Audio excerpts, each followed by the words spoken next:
সবাই আমাকে পাগল বলেছে, আচ্ছা স্বাভাবিক পাগল বলাটা। 1 মাস ধরে 3টে বছরে, তাহলে 3 তারিখা 9, 90 দিন, 90 দিন উপাসনা অধিবেশন হবে 1 মাস করে। পাগল না? তুমি একাই বসে থাকবে আর কেউ না, খরচা দেবে কে? আরেকজন বলছে খরচা দেবে কে? এখন আমি বললাম আমি জানি না, গুরুদেব বলেছে, আমি তোমাদের জানিয়ে যাচ্ছি, আর কিছু না। আর একজন বলে কি তুমি একাই বসে থাকবে?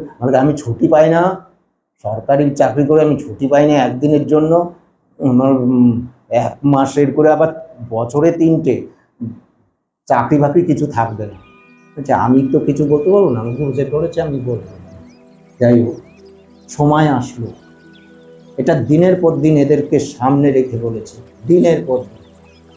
কেননা ভুলে যাবে তো, একবার বলে ফেললে আর ভুলে যাবে তো, আর যদি না বলি, অনেকবার বলতে হয়েছে, নানান জায়গায় উপাসনায় গিয়ে গিয়ে বলেছে।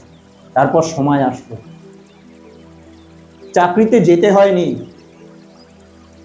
খাবার ঘরের ভিতরে ঢুকে যাচ্ছিল, কাউকে বেরোতে দেয়নি। 100 দিন ধরে উপাসনা হয়েছে, বহু কিছু সেই সময় আবিষ্কার হয়েছে। গুরুদেবের অফুরন্ত আশীর্বাদ আমরা সেই সময় পেয়েছিলাম, এদেরকে দিয়ে উপাসনা করিয়েছি। প্রতিটা মুহূর্ত 300, মানে ওই যে 100 দিন সজাগ অবস্থায় ওদের প্রতিটা মুহূর্তে উপাসনা করাচ্ছি। 4টে করে উপাসনা, এখানে কিন্তু কোনো ছাড় নেই। গুরুদেব এত পরিশ্রম করায়নি, এখানে যে পরিশ্রম হয়েছে, এখানে প্রতিটা উৎসবে 4টে করে উপাসনা হয়, 3 ঘন্টা করে 4টে করে উপাসনা হয়। 3 বার গুরু পূজা করতে বলেছে গুরুদেব, মহদূর হয়, তাহলে এতদিন মহদূর করেনি কেন? 3 বার গুরু পূজা করেনি কেন?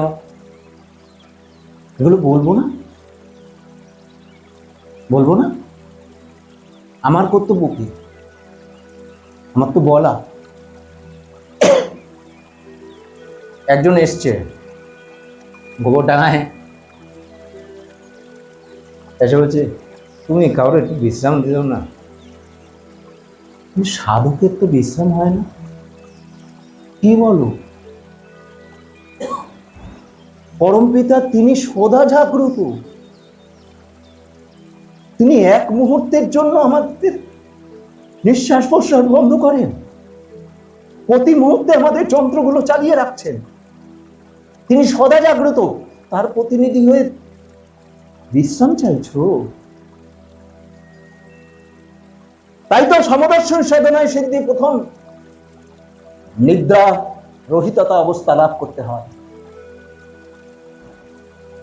আমি জানাবো না? সাধকের আবার বিশ্রাম কিসে? 24 ঘন্টা তাকে দেখতে হবে, কোন কোন কে উপাসনা করছে, কে ভুল বলছে গান, কে কেমন ভাবে উপাসনা করছে, প্রতি মুহূর্তে তাকে অভেদ করে রয়েছে, তুমি দেখবে। সজাগ ছাড়া সম্ভব? এখানে বিশ্রাম আছে। আর নিত্য ব্রহ্ম দর্শন করলে তার কোনো বিশ্রাম হয় আছে? কি খোঁজে সবাই? কি খোঁজেটা কি? উন্নতি চায়? আমি তো বলছি 5 থেকে 7 বছর লাগবে উন্নতি করা, এরকম তুড়ি মেরে উন্নতি করা। কে বলেছে? দেবত্ব? কিচ্ছু ব্যাপার না। বাংলাদেশে অরাজকতা করেছে, আমি বারবার বলেছি, আমি প্রমাণ দিয়েছি। আমাদের এখানে একটা মন্দির আছে, সেটা কিন্তু সত্যনিষ্ঠা পালন করে মন্দিরটা হয়েছে, সেটা হচ্ছে কাঁঠাবাড়ি। ওটা কিন্তু সত্যনিষ্ঠা পালন করে সরকার দিয়েছে, জমি দিয়েছে না? জমিটা দিয়েছে, কিন্তু ওটা জবরদখল করেছে বেআইনি বেন্দা। আমি মিথ্যাচার বলবো না, কল্পিত দেব শিবের ছবি মূর্তি বসায়নি কেন? এত মিথ্যাচার ছাড়বো? আমি ছাড়বো না। আমাকে গালাগালি করবে তো অসুবিধা নেই, কিন্তু সত্যি কথা বলতে আমি ছাড়বো না। অপবাদ গুরুদেব চরিত্রহীন বলে উপাধি পেয়েছিল, পেয়েছিল তো, পেয়েছিল তার মানে শ্বশুর বাড়ির এলাকায়, গড বি গড, শ্বশুর বাড়ির এলাকায় হয়েছিল। তা আমারও হয়েছে। এই যে লোকজন এত কম এখন হয়ে গেছে, প্যান্ডেল ভর্তি থাকতো। তা যাই হোক, অপবাদ দিতে দিতে কোন জায়গায় গেছে। খুব সুন্দর একটা অপবাদ হয়েছে, মানে যারা যারা সন্তান চেয়ে নিয়েছে না, পুত্র কন্যা সব চেয়ে নিয়েছে, তারা বলে আমার ঔরসে। মানে এখন এই সমাজে এ কথা বলা যায়? ডিএনএ পরীক্ষা করলে বেরিয়ে যাবে না? সব কটা জেলে যাবে তো। শান্ত থাকতে হয়, ক্ষমা করতে হয়। কি করব?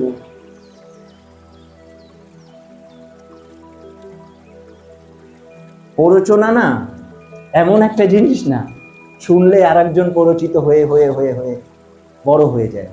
কিন্তু গুণী হতে বলছি, যে 1 ঘন্টা উপাসনা, কেন 5 মিনিট উপাসনা করতে পারেন, আমি তাকে 6 ঘন্টা উপাসনা করিয়েছে, কথা দিচ্ছি। যে সামান্য উপাসনা করতে পারেন, আমি তাকে উপাসনা করিয়ে দেব, আমি কথা দিচ্ছি, লিখিত কথা দেব। আমি যখন কথা দিচ্ছি সেটা না করলে পিটানি খাবো না? খাবো তো।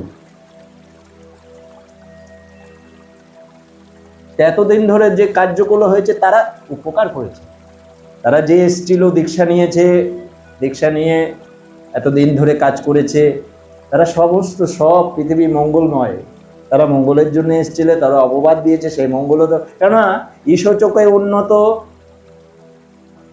মানব চোখে ঘৃণিত একটা গুণ, এ গুণ অর্জন করতে হয়। সবার দরকার হয় না, কিন্তু আদিষ্টের দরকার হয়।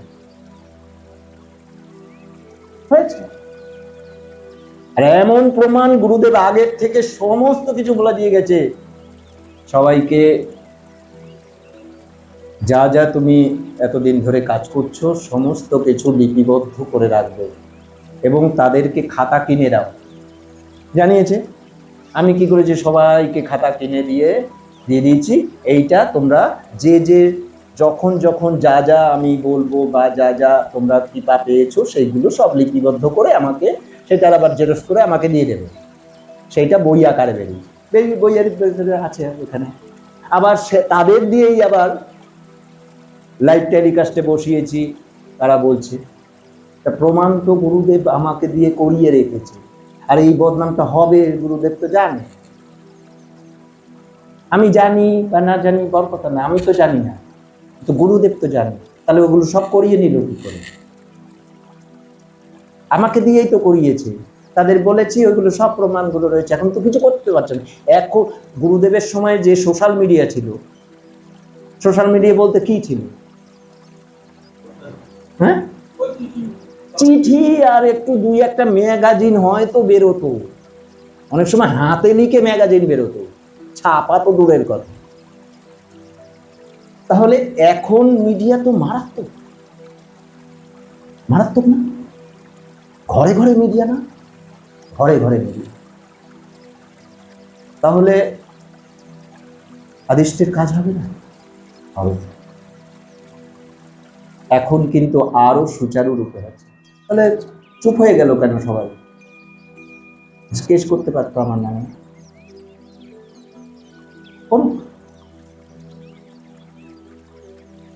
এই তো ওর বর এখন জাহাজে আছে, যে মানে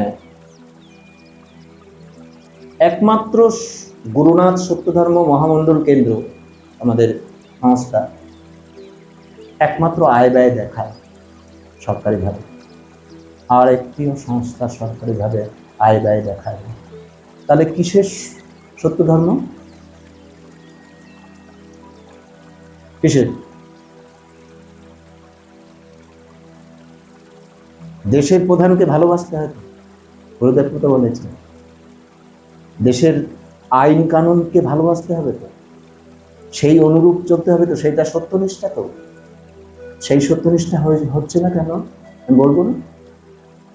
আমি করে নিয়ে কিন্তু বলবো, আমি করছি না সেটা কিন্তু কাউকে বলতে যাব না। আমি করব, তারপরে বলবো, এবং সেগুলো ঠিক মতন করা হয়। আর বাংলাদেশে তো কিছুই করেনি আজ পর্যন্ত, কিছুই করেনি। এখানে তাও তো কিছু করেছে, মানে রেজিস্টারটা করেছে, ব্যাস ওটা আল্লাহর নামে ওখানে রেখে দিয়েছে, আর তো আয় ব্যয় দেখায় না। তোমার অ্যাক্টিভিটি, আমাদের অ্যাক্টিভিটিটা কি? প্রতিটা উৎসব হয়, এটাই আমাদের অ্যাক্টিভিটি। এখানে বলা আছে আত্ম উন্নতির জন্য। গুরুদেব একটা জায়গায় বলেছে, তুমি দেশের উপকার করতে চাও, তাহলে এই দেশের উপকার তুমি যদি উপকার করো, তোমার ভেতরটাকে তুমি পরিষ্কার করো, অষ্টপাশ স্বরূপে দমন করে তুমি যদি পবিত্র হতে পারো, তোমাকে তাহলে দেশের উন্নতি হবে। দেশ, এই দেশ আগে এখানে পরিষ্কার করো, এখানে সুন্দর করো, তাহলে দেশভক্তি হবে। এই যে দেশভক্তি শেখাচ্ছে গুরুদেব, যে শিখিয়েছে এত সুন্দরভাবে, মানে একজন এসে চিঠির লাস্টের দিকে একটা জায়গা আছে যে যে গুরুদেব আমি সবাই না মানে দেশভক্তির জন্য সবাই আন্দোলন করছে, আমিও একটু যাবো, লিখেছে। কারণ সেই চিঠিটা তো নেই এখানে, গুরুদেব যে উত্তর দিচ্ছে সেইটা আছে। সেখানে বলছে, দেখো আমিও এই দেশের একজন ব্যক্তি, আমার পূর্বজন্মের ওই অভিজ্ঞতাগুলো নেই, মানে ওই দেশত্ববোধক যে আন্দোলন করা বা এই যে জন্ম জন্ম ধরে সেগুলো আমার নেই। আমার আত্মোন্নতিটাও দেশভক্তি, এটা ওখানে আছে। যাই হোক,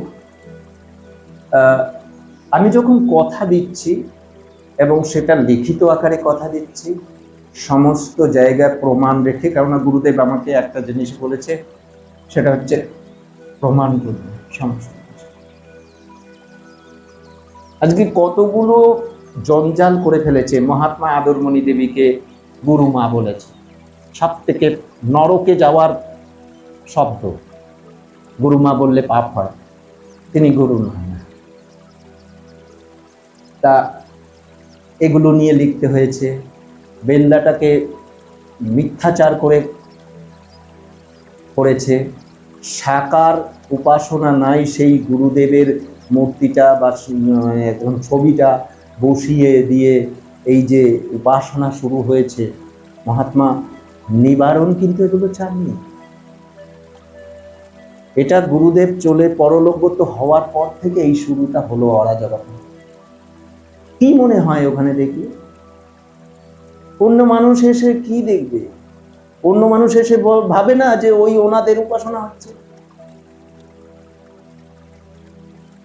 এদিকে নিরাকারের উপাসনা।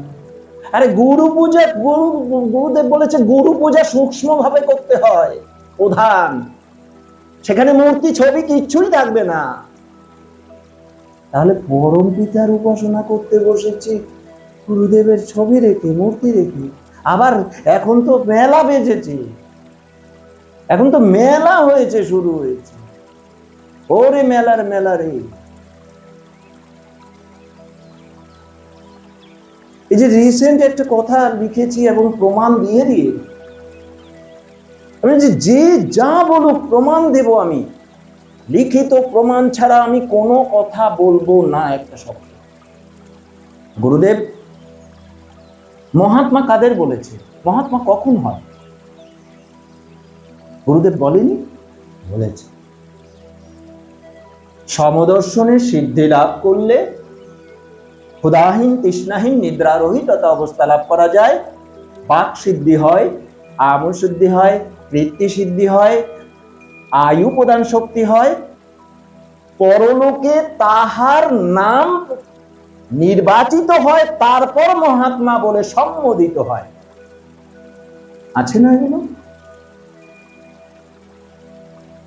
আচ্ছা, গুরুনাথ তার শিষ্যদের ভিতরে কয়েকজনকে মহাত্মা বলে সম্বোধন করেছে না? নাম হয়েছে না? মহাত্মা নিবারণের নাম মাতাজি না? পরলোকে নিবারণ বলে কেউ চেনে? কেউ চেনে না। ওখানে মাতাজিই চেনে। মহাত্মা মহিমচন্দ্রের স্ত্রী মঙ্গলাময়ী দেবী, পরলোকে নাম কি? মঙ্গলাময়ী দেবী না, ম ম মহাত্মা ম, তিনি মহাত্মা। উনি বলে দিয়ে গেছেন উনি মহাত্মা।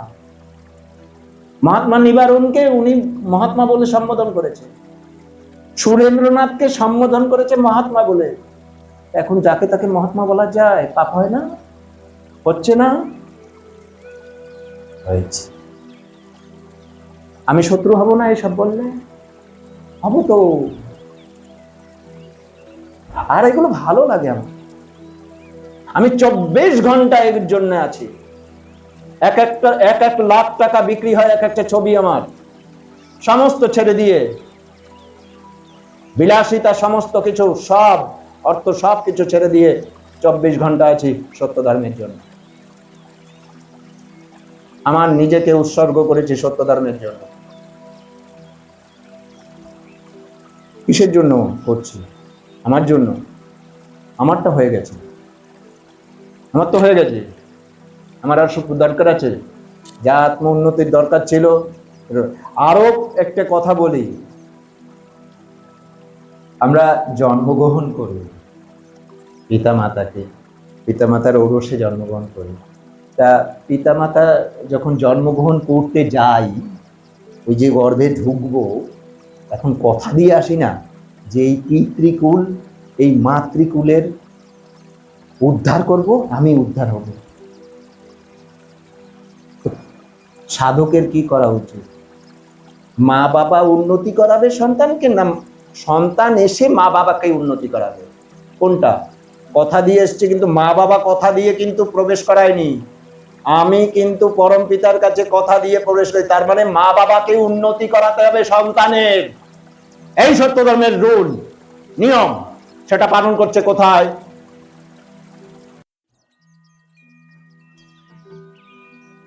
এটাই করা। মাতৃভক্তি, মাতৃ উপাসনায় সন্তানের মুক্তি। মাকে বুঝিয়ে দিয়েছি পারলৌকিক আত্মারা দেখলে কেমন হয়, মা দেখে গেছে। কল্পিত দেবদেবীর ছবি মূর্তি কি আমার ঘরেও ছিল না? ছিল। ওগুলো করেনি আমার মা? করেছে। কিন্তু সংস্কার করিয়েছি। ওই মাকে দিয়েই আবার ওই মূর্তি পুড়িয়েছি, আমি পুড়িয়েছি কয়লা। বুঝাতে পেরেছি, বোঝাতে হবে। তাকে দিয়ে সমদর্শন করিয়েছি, তার সেই জায়গা তৈরি করিয়েছি। দায়িত্ব আমার। আমি কথা দিয়ে এসেছিলাম। এগুলো কি জানাবো না? উচিত তো, জানাবো। তোমার ভালো লাগবে, কিন্তু সত্য তো এটা, একে অস্বীকার করা যায়? এই যে যে কথাগুলো বলছি, একটা শব্দ অস্বীকার করতে করা যাবে? যাবে না। আমি এভাবে বলবো কেন? কি করে বলা যায় নাকি? আমি যদি মূর্তি গড়তে পারি, তাহলে আমি মূর্তি বলতে পারি যে মূর্তি গড়েছি আমি। তা আমি না করে যদি বলি তাহলে অহংকার হবে। আর যদি আমি করতে পারি তাহলে সেটা কি অহংকার? আমি ডিগ্রি নিয়ে পাশ করেছি, আমি একটা শিল্পী, আমি প্রতিষ্ঠা লাভ করেছি মিডিয়া ফিডিয়া থেকে। সেই সময় একটা ছিল, যাই হোক। এই যে জায়গাগুলো, আমি যে প্রতিষ্ঠা লাভ করেছি, আমার সেই ছবি, এইগুলো তো মানে এটা রিয়েল, যা দেখছি তা, এগুলোর ব্যাপারটা আলাদা। কিন্তু যে আমি ছবি আমি প্রদর্শনী করেছি, সেই ছবির বিষয়টা সম্পূর্ণ আলাদা। একটা ভাবের বিষয়, অন্তর্নিহিত বিষয়, সেগুলো রূপ রস ছন্দ এগুলো কি দেখা যায়, অনুভবের ব্যাপার, সেইটা দিয়েই ছবি করতে হয়, সেইটাই ছবি। ওই জন্য পিকাসোর ছবি সবার সাধারণ মানুষের ভালো লাগবে? ভালো লাগবে না। রবীন্দ্রনাথের ছবি সবার ভালো লাগবে? ভালো লাগবে না। ওটা আমাদের অন্তরের বিষয়, যারা ছবি বোঝে তাদের বিষয়। তখন নাটক তো অনেক ধরনের হয়, তা অন্তর্নিহিত নাটক, তোমাকে, তুমি দাঁড়িয়ে রয়েছো, তুমি কখন নাটকের ভিতরে ঢুকে গিয়ে তুমি ক্যারেক্টার করে ফেলবে, এইরকম আমি দেখেছি এরকম দাঁড়িয়ে রয়েছে সে দর্শক, তাকে দিয়ে নাটক করিয়ে ছেড়েছে, এই জায়গায় নিয়ে গেছে। কে? ওই যে রুদ্র আছে না, রুদ্র অসাধারণ ব্যক্তি, ওনার একটা গ্রুপ আছে, পথনাটিকা হচ্ছে, এমন ভাবে করছে দর্শকরা দিয়ে নাটক করিয়ে দিল, তারা নিজেরা জানে না ওর ভেতরে ঢুকে গেছে। এই হচ্ছে বিষয়। এটা কি সাধারণ নাটক সিনেমাতে এটা সম্ভব? সম্ভব। এগুলো অন্তরের বিষয়, অন্তর থেকে এগুলো আসে, ভেতরের উপলব্ধি থেকে আসে, একটা ম্যাগনেট পাওয়ার তৈরি হয়। একটা ছবি দেখে দূর থেকে পাগলের মতন ছুটে চলে আসছে, খালি পেপারে বেরিয়েছে, ছুটে চলে এসছে, কাজ যে অজর ঝরে বুকে জড়িয়ে ধরেছে, কোন ছবিটার ম্যাগনেট পাওয়ার জন্য এসে দাঁড় করিয়ে রাখে। ছবি কখন হয়? যে ছবি বলে তুমি আমার কাছে, তোমাকে আমি দাঁড় করিয়ে রাখবো, তোমাকে যেতে দেব না, সেই হচ্ছে ছবি। যে ছবি বলতে পারে আমি তোমাকে দাঁড় করিয়ে রাখবো ঘন্টার পর ঘন্টা, সে হচ্ছে ছবি। পাওয়া, ওগুলো দেখা যায় না, অনুভব করতে হয়। অনুভব যে এত সুন্দর জিনিস, সেটাকে আমরা কেন ব্যবহার করতে পারবো না? নিজের ভিতরে ব্যবহার করতে শিখতে হবে। সেটা তো অভ্যাস, এই সাধনা বাচ্চ। তাহলে অভ্যাস যদি আমরা না করি, তাহলে কিভাবে আমরা জীবনটা চলছে, আমরা ইটকাট পাথরের মতো চলছে না, তাহলে সেটা কি করে? এদের ভিতর দিয়ে এরা কি ত্যাগ করতে পারেন? এ তো ভোগী মানুষ। তাই এদের ত্যাগ শেখাতে গেলে এদের তিরস্কার গুলো শুনতে হবে না? এরা তো কি তিরস্কার করে না? তার ভগতগুলো তুমি বোঝো না। গুরুদেবরে, আমি বলি গুরুদেবরে বলা যায় যে তুমি বোঝো না। এখন আমার তো সশরীর, এই জন্য তোমরা আহ্লাদ পাও, তোমরা বলো, শুনি। তাহলে এই যে বিষয়টা যখন অন্তর্নিহিত ভাবে সুন্দরভাবে বোঝালাম, তখন সেটা মানতে তো চায় না, ভেতরে তো মানতে চায় না। বলছে গুরুদেব একটা উপদেশ বলছে, সবাই যেটা পাপ বলছে, গুরু যদি সেটা করতে বলে, সবাই যেটা পবিত্র বলছে, গুরু যদি সেটা নিষেধ করে, অম্লান বদলে প্রফুল্ল মুখে করতে হবে। এটা হচ্ছে গুরু ভক্তি। এটা সহজ, এই তো এখানে রয়েছে। এইটা হচ্ছে গুরুতে অচলা ভক্তি, গুরু নিষ্ঠা। এই দুটো গুণ না হলে সমদর্শনে চান্সই পাবে না। এই দুটো গুণ যদি অর্জিত না হয়, চান্সই পাবে না।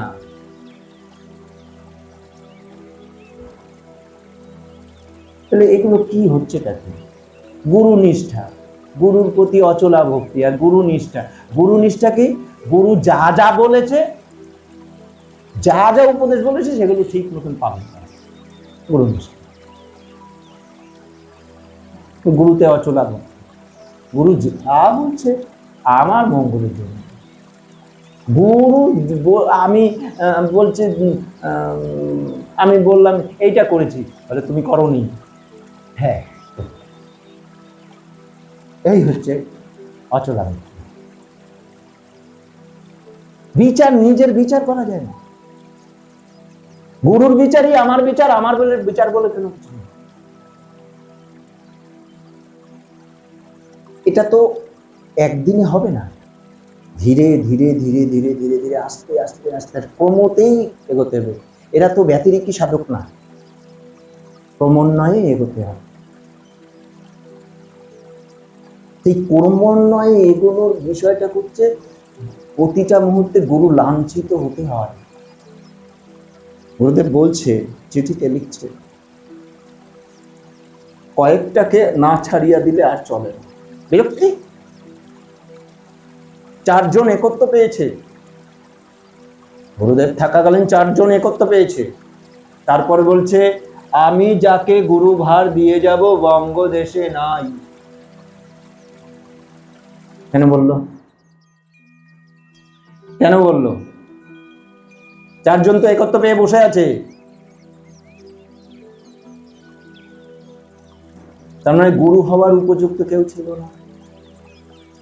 4 জন একত্র পেয়ে বসে আছে, তার ভিতরে একজন নিত্য ব্রহ্মদর্শী, সীতানাথ নিত্য ব্রহ্মদর্শী। তাও প্রমাণ করে দেখিয়ে দিয়েছি, যাকে কেউ এতদিন ভক্তি করতে পারেনি। আমি লেখা দেখিয়ে দিয়েছি। গুরুদেব নিজে বলছে, নিত্য ব্রহ্ম দর্শন করেছে, সেগুলো নিজে বলছে চিঠিতে সীতানাথ। যে সীতানাথকে কেউ ভক্তি করতে পারেনি, দূর দূর করে প্রায় তাড়ানোর মতন অবস্থা ছিল। এগুলো সত্য। তাহলে মহাত্মার নিবারণ ওই পা টিপতে টিপতে একত্র পেয়েছিল, মানে জ্যোতির দর্শন করেছিল, নিত্য ব্রহ্ম দর্শন হয়নি। কেন? প্রমাণ ওই যে শেষ সময় বলছে, ওই সীতা দেবী আসলো, পরে মহাত্মা ভোলানাথ আসলো, ভোলানাথের আওয়াজ শুনেতেও এবার চাকা খেয়ে গিয়েছিল। তারপরে সীতা দেবী আসলো, তখন হচ্ছে আমাকে জিজ্ঞাসা করতে হবে পরে কোন একত্র হব। তোমার কাছে ব্যক্তি রয়েছে, তার কাছে জিজ্ঞাসা করলেই হয়ে যায়। দেবগীতে গুণ আসেই দেবীর চরণে নমি নমি নমি। কাকে পুজো করব? কাকে পুজো করব? আছে নাকি পৃথিবীতে? ওই দেবীকে সমস্ত দেবদেবী পুজো করে, ওনাকে সন্তুষ্ট করার জন্য। কাকে পুজো করতে? গুরু ভিন্ন কারো পুজো করবি না। এতদিন করছে কেন প্রতিটা বাড়িতে? জঞ্জাল। গুরুর পাশে অন্য কিছু কাউকে রাখা যায়? বাড়িতে গুরুদেবের ছবি ছাড়া আর কোনো কিছু থাকবে? এতদিন ধরে গুরু পুজো হয়নি কেন? ঠিক মতো বলবো না? আমি বলবো, একা তো ওই বঙ্গ থেকে এই বঙ্গ পর্যন্ত আমি কিন্তু ছাড়বো না কাউকে। যে নোংরামি করেছে এতদিন ধরে সত্য ধর্মের নামে, ছাড়বো না কাউকে। এক মেরে যেতে হবে, আমাকে কুচি কুচি করে কাটবে, গুলি করে মারবে। সোশ্যাল মিডিয়াতে লিখেছি, যে গুলি করে মারবে তার বাড়িতে গেছি তার মাকে দেখতে।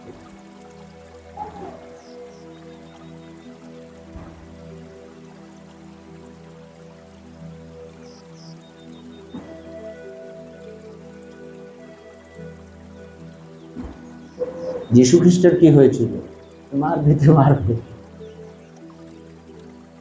সত্যের যদি মরতে হয় তো মরবো, এগুলো দরকারও আছে। তো যাই হোক, কারো যদি আত্ম উন্নতি চায়, আমি আছি, যতদিন আছি পৃথিবীতে আমি লিখিত কথা দেব। আমি যেভাবে আমি কথা বলছি, এতদিন সেভাবে আমি কথা বলিনি। এখন গুরুদেবের এই যে কি সুন্দর বলছে, কৈলাসের নাম কৈলাসগিরি, পরলোকে না। সুরেন্দ্রের নাম দেবেন্দ্র, পরলোকে কিন্তু দেবেন্দ্র বলেই চেনে, ও সুরেন্দ্র বলে কেউ চেনে না। নিবারণ মাতাজি, পার্বতী ওই যে যে একত্র হয়েছিল, পার্বতী গুরুপুত্র ব্রহ্মানন্দ, ব্রহ্মানন্দ হচ্ছে তার নাম পরলোকে। কৈলাস, কৈলাসগিরি স্বামী, এই কৈলাসগিরি হচ্ছে স্বামী বলে চেনে ওখানে। সুরেন্দ্র হচ্ছে নিত্যানন্দ, সুরেন্দ্র আর এক সুরেন্দ্র ছিল, দুজন সুরেন্দ্র ছিল, তাদের ভিতরে আর একজন সুরেন্দ্র হচ্ছে নিত্যানন্দ। তাহলে এরা হচ্ছে মহাত্মা, এই তো প্রমাণ। পরবর্তীতে যারা যারা তোমাদের জাতিদের ভেতর দিয়ে তুমি ছাড়া আর কেউ ধর্মদর্শনে সিদ্ধি লাভ করতে পারেনি, আছে না? আচ্ছা, যাদেরকে নিয়ে এসছিল ওই মহাত্মা নিবারণ, টেনে টেনে অনেককে নিয়ে এসছেন, যে তুমি যাদেরকে নিয়ে আসো একজন পাপ বোধ নেই, পাপ বোধ যদি না থাকে তারা সাধনা করলে সিদ্ধি লাভ হবে। এবার ওই তার কাছে দীক্ষিত হয়েছে, সে গুরুদেবের কাছে নিয়ে এসেছিল, তাদের অবস্থা ওই রকম। এবার সে যখন দীক্ষা দিচ্ছে, 5000 দীক্ষা হলো, একজনও সমদর্শনে সিদ্ধি লাভ করতে পারে। আমি এগুলো বলবো না, আমি খারাপ লাগবো না, খারাপ না, এগুলো বললে খারাপ লাগবে না? খারাপ লাগবে। ভক্তি করে গেছে না, ওসব তো নেকামি ভক্তি। মহাত্মা নিবারণকে মাস্টারমশাই বলে ভক্তি, মাস্টারমশাই বললে ভক্তি? আর মহাত্মা নিবারণ মানে প্রবর্তক গুরু শব্দটা বলেনি। প্রবর্তক গুরু বললে যে ভক্তি হয়, মাস্টারমশাই বললে সেই ভক্তি হয়। আমি খারাপ না? খারাপ। এরা আমাকে একটা সময় প্রথম প্রথম দাদা ডাকত, স্বাভাবিক। গুরুদেব জানিয়ে দিয়েছে, আমি সবাইকে বললাম তোমরা এরপর থেকে প্রবর্তক গুরু ডাকবে, কেউ দাদা ডাকে, কেউ কাকু ডাকে, এ যা যেরকম দেখিস, দূর পারবো না ডাকতে, এ অভ্যাস নেই ডাকতে, ও তো ঠিক সবাই হয়ে গেছে। প্রথম প্রথম পারেনি, এটা করেনি কেন? তিনি তো স্বহস্তে দিয়ে গেছিল মহাত্মা নিবারণকে, প্রবর্তক বানিয়েছে না, স্বহস্তে দিয়ে গেছে। তাহলে সেই প্রবর্তক গুরু কেন করেনি? প্রধান দায়িত্ব তো। গুরু কথার অর্থ হচ্ছে প্রধান, গুরু কথার অর্থ হচ্ছে প্রধান, মুখ্য। তাহলে মুখ্য দায়িত্ব দিয়ে গেছে তো, মানে গুরুদেব চলে যাওয়ার পরে মুখ্য দায়িত্ব, সত্যধর্মের মুখ্য দায়িত্ব কার ছিল? মহাত্মা নিবারণে। তাহলে তিনি মুখ্য, তার মানে তিনি গুরু। তাহলে প্রবর্তক গুরু, প্রবর্তক আগে, এখানে গুরু পরে। গুরুদেব আলাদা আর প্রবর্তক গুরু আলাদা। তাহলে এখানে প্রবর্তক প্রথম, তারপরে গুরু, তাহলে প্রবর্তক গুরু। তাহলে সেই সম্মানটুকুনো পাননি। দীক্ষার যে কাগজ যখন দীক্ষা পেয়েছে সবাই, সেখানে কিন্তু প্রবর্তক গুরু লেখা ছিল, কেউ ডাকেনি। আর গুরু ভক্তি আছে, তারা একত্র পাবে, তারা সমদর্শনে সিদ্ধি পাবে।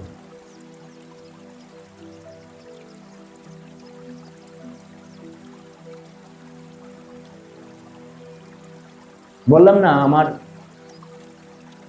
সত্য ধর্মটা আমার এত নোংরা করেছে না, গুরুদেবকে প্রতিদিন কুপিয়েছে, সবাই মিলে কুপিয়েছে দিনের পর দিন, সত্য ধর্মটাকে তছনছ করেছে।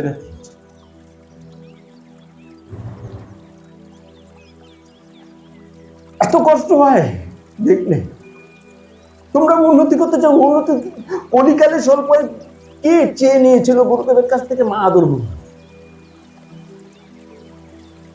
কোন দিন অবাক হয়ে যাবে, ভাবলে অবাক হতে হয়। দুজনের সঙ্গে কথোপকথন হচ্ছে বিয়ের পরে। মা আদরমণির সঙ্গে বিয়ের সময় তখন বয়সটা কত? গুরুদেবের বয়স ওই 15-10, মানে ওই 12-15। তার বয়স তখনও রজকাল শুরু হয়নি আদরমণির। এই তো বয়স, এই বয়সে দুজনের কথোপকথন হচ্ছে। সেই কথোপকথন হচ্ছে দম্পতির ধর্মালা। সেইখানে কি বলছে? তাহলে চেয়ে নিল কে? এই স্বল্প আয়ু নিয়ে আসে, তুমি যদি একটু উদ্ধার করো তাহলে এরা উদ্ধার হতে পারে। তার সেইটা নিয়ে গুরুদেব মুক্তি জিজ্ঞাসা লিখেছে, সেইখানে আছে। শ্রীমতী কহিলেন, এখানে শ্রীমতীকে মা নুনমুখে। তখন ওই উক্তিতে বলল, হ্যাঁ এইভাবে করা যায়, জন্ম জন্ম লাগবে না, এই জন্যই সম্ভব। তুমি যদি চাও, চাওয়ার মতন চাইলে তুমি পারবে। তিনি দেওয়ার জন্য আছেন, তিনি সদা জাগ্রত। মা আদরমণিকে ভুলে গিয়েছিল সবাই। গুরুদেব চলে যাওয়ার পরে কেউ তার খবর রাখেনি। কিভাবে চলে গেল সেটা কেউ জানে না। জানতো কেউ? উদ্ধার করেছিলেন। বলবো না? বলবো। গলায় ক্যান্সার হয়ে মারা গেছিল। তা 2 বছর বাদে তারিখ লিখে রেখেছি আমি। কোথা থেকে লিখে রেখেছি? অনেক কষ্ট করে। গুরুদেবের নাতনি, তার মায়ের কাছে খাতা ছিল, সেই খাতা লেখা ছিল, সেটা অনেক কষ্ট করে আমি জোগাড় করেছি। আমার খিদে আছে, তাই আমি খাদ্য পেয়েছি। খিদা না থাকলে খাদ্য পাওয়া যায় না। দেবকীতে গুণা সেই দেবীর চরণে আমি চলছি। আমি যদি ওই চরণ পুজো না করতে পারি, আমি তাকে ওনাকে পাবো।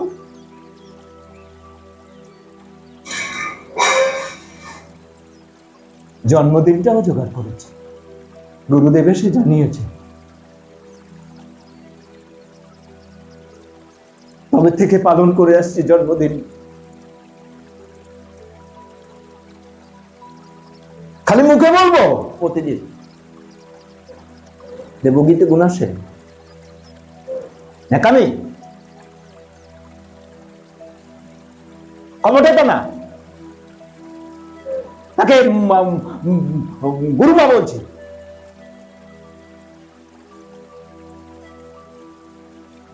কি করেছি এতদিন ধরে?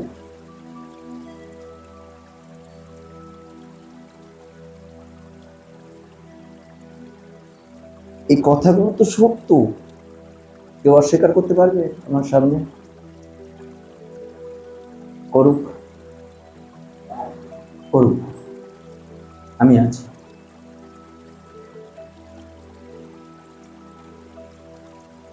গুরুদেব এসে জানালো, আমি বললাম সঙ্গে সঙ্গে শুয়ে রয়েছি, আমার জন্ডিক্স হয়েছে, শুয়ে রয়েছি। আমি খালি কাত হলাম, মানে নড়ছি না, খুব কাত হলাম। কাত হয়ে ফোনটা করে একজনকে জানালাম, তুমি এক্ষুনি লিখে রাখো, গুরুদেব এসে জানিয়েছে মা আদরমণির জন্মদিন, তারিখটা লিখে রাখো। কোনো একজন খুব ভালো জ্যোতিষীকে দিও, দেখো তো ওই তারিখটায় কি লেখে। যা যা লিখেছে না, মিলে গেছে সব। তৈরজ্যোতিষী কি করে জানলো উনি লেখক লেখিকা ছিলেন? মাদরমণি লেখিকা ছিলেন, জানা আছে? তিনি কবিতা লিখেছেন, গান লিখেছেন, জানা আছে? এই তো, আমরা ভালো না তো? ওই জীবনীতে একটুখানি সময় একটা আছে। তিনি কাব্য রসিক ছিলেন, ছন্দ নিয়ে লিখতে পারতেন। আমরা খুব ভালোবাসি না?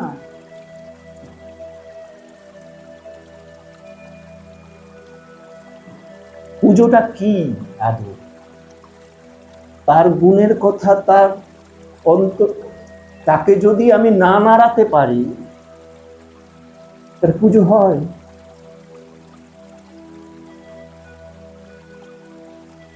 কিসের ভক্তি? আমি বললাম না, খালি ওই গুরু গীতাটা পাঠ করে ওই পোড়া মন্ত্রটার খালি ওই লাস্টের অংশটা পাঠ করলে কি, এই নেকামি করলে কি লাভ হয়েছে? সেই চলে যাওয়ার পরে তাকে কি সবাই ভুলে গেছে? দুটো দুটো জীবনে হয়েছে না? আছে আছে কিছু আছে। মাদরমণি দেবগীতে গুণা শেখ